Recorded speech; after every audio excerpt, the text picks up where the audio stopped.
Hello ব্রেনার্স, onscreen দেখতে পাচ্ছ তোমরা ক্লাস 7 সায়েন্সের ফিজিক্যাল সায়েন্স অর্থাৎ সায়েন্সের মধ্যে ফিজিক্যাল সায়েন্সের আলো অধ্যায় থেকে এবং তোমাদের নানান অধ্যায় থেকে প্রশ্ন নিয়ে আসা হয়েছে। আলো তোমাদের আছে, আলো আছে, চুম্বক, তড়িৎ আর পরিবেশ বান্ধব শক্তি। এই কটি চ্যাপ্টার থেকে তোমাদের আমি কিন্তু অনেকগুলো ইম্পর্টেন্ট সাজেশান আমি এনে দিয়েছি, তোমরা দেখে নাও তোমাদের পরীক্ষায় কী কী আসবে। শুরু করার আগে বলে রাখি, তোমাদের পরীক্ষা ফিজিক্যাল সায়েন্সটা বেশি করে জানা দরকার, কারণ ফিজিক্যাল সায়েন্সে তোমাদের 20 নম্বরের হবে, আর বাকি লাইফ সায়েন্স হবে তোমাদের মাত্র 5 নম্বরের। অতএব তোমাদেরকে জানতে হবে ফিজিক্যাল সায়েন্সটা ভালো করে। প্রথম প্রশ্ন দেখতে পাচ্ছ, আলো কাকে বলে? লাইট। উত্তর, নির্দিষ্ট উৎস থেকে নির্গত হয়ে যে শক্তি বস্তুর ওপর আপতিত হয়ে তাকে দৃশ্যমান করে তোলে, অর্থাৎ প্রাণীদের চোখে দর্শন অনুভূতি সৃষ্টি করে, তাকে সংক্ষেপে আলো, দৃশ্যমান আলো বা সংক্ষেপে আলো বলে। তোমরা জানো যে আলো কাকে বলে। এবার তোমাদের যদি পরীক্ষায় এটা মুখস্থ না হয় তাহলে কীভাবে মুখস্থ করবে? হাতে কলমে মুখস্থ করবে। নির্দিষ্ট উৎস থেকে নির্গত মানে হলো একটা টর্চ জ্বালালে তার মুখ থেকে আলো বেরিয়ে আসে, তাই বলা আছে নির্দিষ্ট উৎস থেকে নির্গত হয়ে যে শক্তি, আলোক শক্তি। কোন শক্তি? যে শক্তিটা হলো আলোক শক্তি বস্তুর উপর আপতিত হয়, মানে কোনো একটা বই, টেবিল, চেয়ারের উপর এসে পড়ে, অর্থাৎ টর্চটা জ্বালিয়ে যখন তার মুখ থেকে যে আলোটা কোনো টেবিল চেয়ারের উপর এসে পড়ে, তখন তো আমরা সেটাকে চোখে দেখতে পাই, নয়তো অন্ধকারে তো আমরা কোনো জিনিসই দেখতে পাই না, তাই তো? অর্থাৎ প্রাণীদের চোখের দর্শন অনুভূতি সৃষ্টি করে, মানে আমরা যেটাকে দেখতে পাই তাকে দর্শন অনুভূতি বলে, তাকে দৃশ্যমান আলো মানে দেখার আলো বা সংক্ষেপে আলো বলে। আশা করি তোমরা বুঝতে পেরেছো আলো কাকে বলে। এইভাবে মুখস্থ করলে তোমাদের পড়া একদম ভুল হবে না। ফিজিক্যাল সায়েন্স শুধু মুখস্থ করলে হয় না, বুঝতে হয়। নেক্সট বলা আছে আলোক উৎস কাকে বলে? যে কোনো বস্তু যা আলো উৎপাদন করতে পারে বা অন্য কোনো উৎস থেকে পাওয়া আলো বিকিরণ করতে সক্ষম, তাকে আলোক উৎস বলে। যেমন প্রিজম, আয়না, এরা হলো আলোক উৎস। বলছে বিভেদ তল কাকে বলে? দুই ধরনের তোমাদের প্রশ্ন আসতে পারে বা তোমরা দুই রকম উত্তর লিখতে পারবে। বিভেদ তল বলতে কি বোঝো? দুটি ভিন্ন আলোকীয় মাধ্যমকে পৃথক করে যেই তল, তাকেই বিভেদ তল বলে। অথবা ভিন্ন আলোকীয় ঘনত্ব বিশিষ্ট দুটি মাধ্যমের সংযোগস্থল তলটিকে ওই দুই মাধ্যমের বিভেদ তল বলে। আসা যাক নেক্সট প্রশ্নে। বলা আছে আলোর প্রতিফলন কাকে বলে? উত্তর, একটি নির্দিষ্ট মাধ্যমের মধ্যে দিয়ে অগ্রসর হয়ে আলোকরশ্মি যদি দ্বিতীয় কোনো মাধ্যমে এসে আপতিত হয়, তবে মাধ্যম দুটির বিভেদ তল সংযোগস্থল থেকে দিক পরিবর্তন করে। আপতিত আলোকরশ্মির কিছুটা অংশ আবার প্রথম মাধ্যমে ফিরে যায়, এই ঘটনাকে বলা হয় আলোর প্রতিফলন। অর্থাৎ তোমরা যদি কোনো টর্চ আয়নায় ফেলো, তা আয়না থেকে সোজা 60 ডিগ্রিতে কিন্তু অন্য জায়গায় যায়, আর কিছুটা আলো আবার প্রথম মাধ্যমে অর্থাৎ টর্চের দিকেই ফিরে আসে, একে আলোর প্রতিফলন বলে। আলোর প্রতিফলন কয় প্রকার ও কী কী?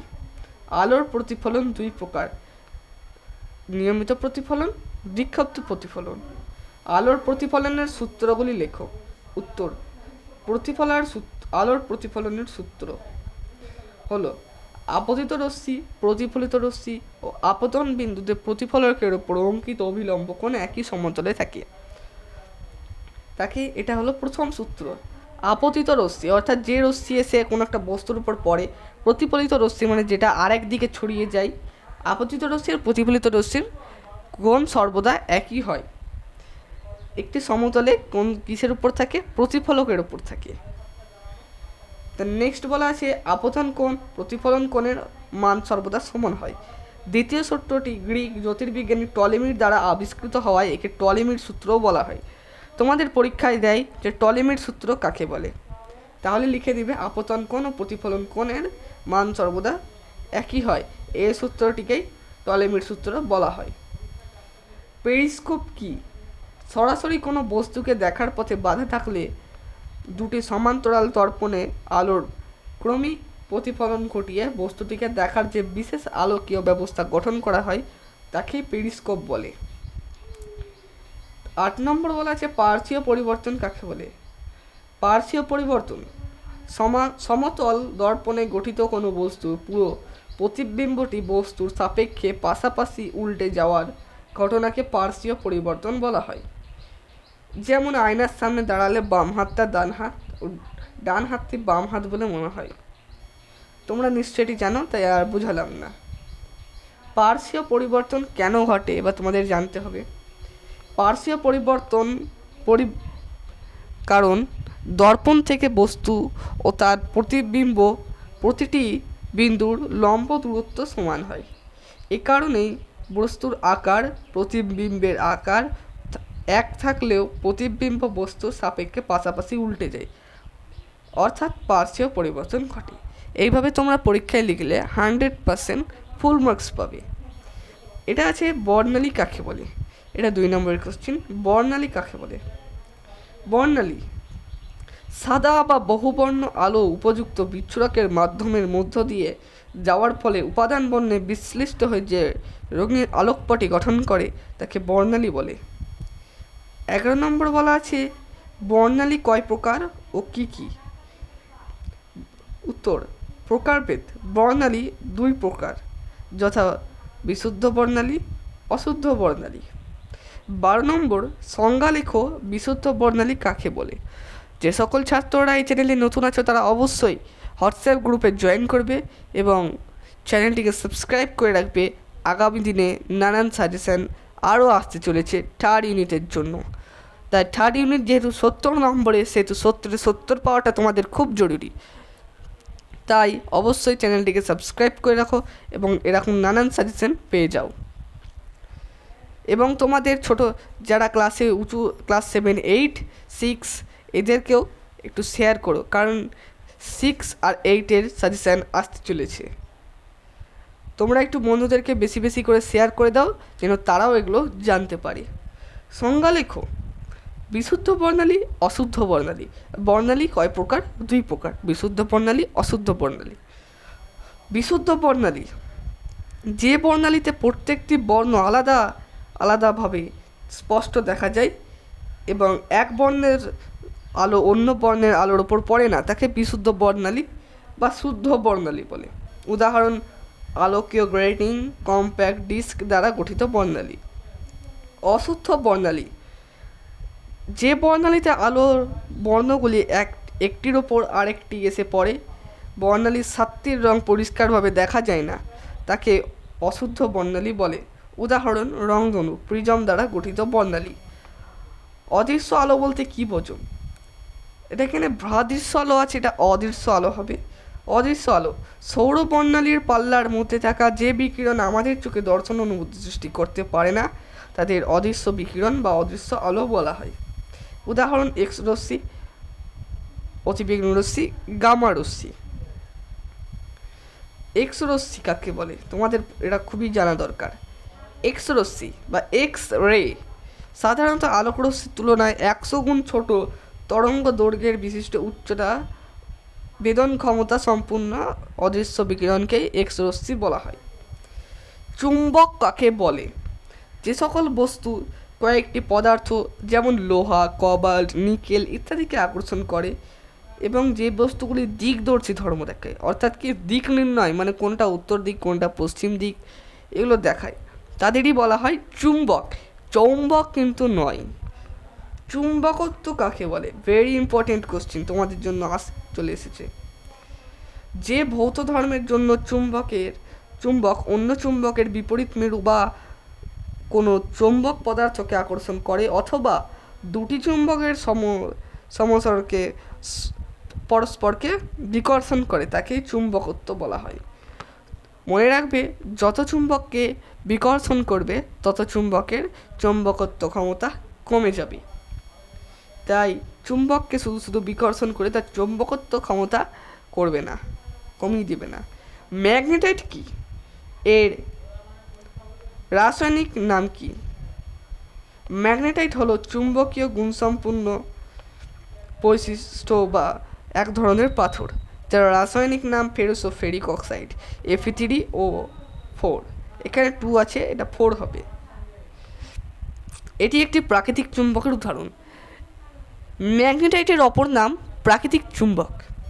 তড়িৎ চুম্বক কি? তোমাদেরকে আবার বলে রাখি, এরকম নানান সাজেশন আমার চ্যানেলে দিয়ে দেওয়া হয়েছে। প্লিজ একবার ভিডিওটি সম্পূর্ণ দেখে বাকি ভিডিওগুলোকে একবার চোখ বুলিয়ে নেবে, তাহলে তোমাদেরই ভালো। তোমরা তোমাদের সেকেন্ড ইউনিট টেস্টের পরীক্ষা একদম ফুল মার্কস পাবে, আমি বলছি, দেখে নিও। আর যদি পরীক্ষায় এগুলো না আসে তাহলে কমেন্ট করবে যে স্যার এই প্রশ্নগুলো পরীক্ষায় আসেনি, তাই আমি উত্তর করতে পারিনি।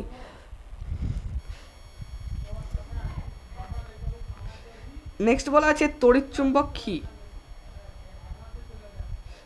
তড়িৎ প্রবাহ দ্বারা কোনো চুম্বক পদার্থকে কাঁচা বা নরম লোহাকে চুম্বকে পরিণত করা হলে ওই চুম্বককে তড়িৎ চুম্বক বলা হয়। দুটি চৌম্বক পদার্থের উদাহরণ লেখো। লোহা, নিকেল। বলা আছে কৃত্রিম চুম্বকের মেরুর সংখ্যা কয়টি? তোমরা নিশ্চয়ই জানো কৃত্রিম চুম্বকের মেরুর সংখ্যা 2টি। তড়িৎ দ্বারা উৎপন্ন চৌম্বকের নাম কি? তড়িৎ চুম্বক। এটিএম এর সম্পূর্ণ নাম অটোমেটেড টেলার মেশিন। বানানটা দেখে নাও, অটোমেটেড টেলার মেশিন। চুম্বকের আকর্ষণের পূর্বে কি ঘটে? আবেশ। চুম্বকের বলরেখা কাকে বলে? চুম্বকের বলরেখা চৌম্বক ক্ষেত্রে একটি বিচ্ছিন্ন সর্ববাধামুক্ত চৌম্বক উত্তর মেরু যে সরল বক্র পথে অনুসরণ করে তাকেই চৌম্বক বলরেখা বলে। তড়িৎ চ্যাপ্টার তোমাদের তড়িৎ এর প্রশ্ন এগুলো। তোমাদের চুম্বকের এই কটি ইম্পর্টেন্ট প্রশ্ন ছিল, দিয়ে দেওয়া হলো। স্কুইড কি?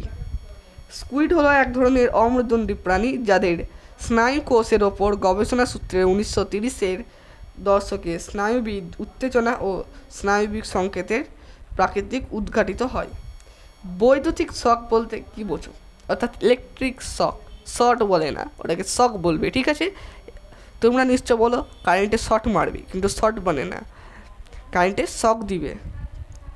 আহিত কণা, আহিত পরমাণু বা আয়নের উপস্থিতির কারণে জীবদেহ মধ্যস্থ তরল তড়িৎ প্রবাহী হয়। তড়িৎদাহিত বস্তু পরিবাহী তারের উন্মুক্ত অংশের সঙ্গে দেহের সংযোগ ঘটলে আমাদের দেহের মধ্যে যে বিদ্যুৎ চলে যায়, এর ফলে শরীরের হঠাৎ অভিঘাত বা ঝাঁকুনি সৃষ্টি হয়, তাকেই বৈদ্যুতিক শক বলে, অর্থাৎ ইলেকট্রিক শক। বর্তনী বা টেস্টার কাকে বলে? অনেক সময় দেখবে বাড়ির তোমাদের গার্ডিয়ানরা যে প্লাগের সুইচের টেস্টার দিয়ে দেখে এখানে কারেন্ট আসছে কি নাই, তাকেই বলে বর্তনী পরীক্ষক। বর্তনী পরীক্ষক ইংরেজিতে বলে টেস্টার। কোনো পদার্থের উপাদান তড়িৎ ধর্ম সুপরিবাহী বা কুপরিবাহী নির্ণয় অথবা অকেজো বর্তনী যন্ত্রের ত্রুটি চিহ্নিত করার উদ্দেশ্যকে বা যন্ত্রকে বর্তনী ব্যবহৃত হয়, তাকে তো বর্তনী পরীক্ষক বা টেস্টার বলে। বোতাম সেল কাকে বলে? বোতাম সেল ইলেকট্রিক হাতঘড়ি, ক্যালকুলেটর, লেজার, টর্চ ইত্যাদি যন্ত্রে ব্যবহৃত সেলগুলি অনেকটা বোতামের মতোই দেখতে হয়, এগুলিকেই বোতাম সেল বলে। প্রাইমারি বা ডিসপোজেবল সেল কাকে বলে? উত্তর প্রাইমারি প্রাথমিক কোষ, এখানে কাজ আছে, এটা কোষ হবে। প্রাইমারি সেল বা ডিসপোজেবল সেল তোমাদের পরীক্ষায় আসতে পারে, বা প্রাইমারি সেলকে ডিসপোজেবল সেল বলা হয় কেন, এটা কিন্তু আমি একটি সায়েন্সের ইউনিট টেস্টে দিয়ে দিয়েছি, তোমরা অবশ্যই দেখে নেবে। যে সকল ছাত্ররা এই চ্যানেলে নতুন আছো তারা অবশ্যই সাবস্ক্রাইব করবে, যারা সাবস্ক্রাইব করছো তারা অবশ্যই ভিডিওটি একটি লাইক করে দাও। প্রাইমারি সেল বলতে এমন একটি ব্যবস্থাকে বোঝায় যেখানে বিভিন্ন বস্তুর রাসায়নিক বিক্রিয়ার মাধ্যমে রাসায়নিক শক্তি সরাসরি তড়িৎ শক্তিতে রূপান্তরিত হয়। আমরা তড়িৎ প্রবাহ পাই, এই কোষগুলি একবারই ব্যবহার করা যায়। উদাহরণ টর্চ, রেডিও, খেলনা, TV remote, bicycle, lamp, tape recorder প্রভৃতি প্রাইমারি সেল ব্যবহৃত হয়। টর্চের বাল্বের বিভিন্ন সংক্ষিপ্ত পরিচয় দাও। অর্থাৎ টর্চের বাল্ব দেখতে পাচ্ছ তোমরা, টর্চের বাল্ব অর্থাৎ তোমাদের পরীক্ষায় দিতে পারে অংশগুলিকে একটা বাল্ব এঁকে তোমরা এগুলিকে চিহ্নিত করবে। উপরে দেখতে পাচ্ছ দিকে আছে কাঁচের বাল্ব, উপরের অংশটা কাঁচ, তার মধ্যে দেখো ফিলামেন্ট আছে, ফিলামেন্টটা টাংস্টান ধাতু তৈরি। তো তোমরা দেখে নেবে। আর নিচে দেখতে পাচ্ছ যে ধাতব টুপি, ধাতব টুপিটাকে বৈদ্যুতিক ফিলামেন্ট বাতি। এটা যদি বলে বৈদ্যুতিক ফিলামেন্ট বাতির একটি ছবি আঁকো, তাহলে এইভাবে ছবি আঁকবে। তোমরা অবশ্যই ছবি আঁকাটা প্র্যাকটিস করে নেবে। যাই হোক, এই ছিল আজকের ভিডিও। আবার দেখা হবে অন্য ভিডিওতে। নানান সাজেশান তোমাদেরকে দিলাম, বোতাম সেল কাকে বলে। এরকম আরও নানান সাজেশান পেতে অবশ্যই চ্যানেলটিকে সাবস্ক্রাইব করে দেবে এবং ভিডিওটি একটু লাইক করে রেখো, বন্ধুদেরকে শেয়ার করে দিও। টাটা, বাই বাই, আবার দেখা হবে অন্য ভিডিওতে।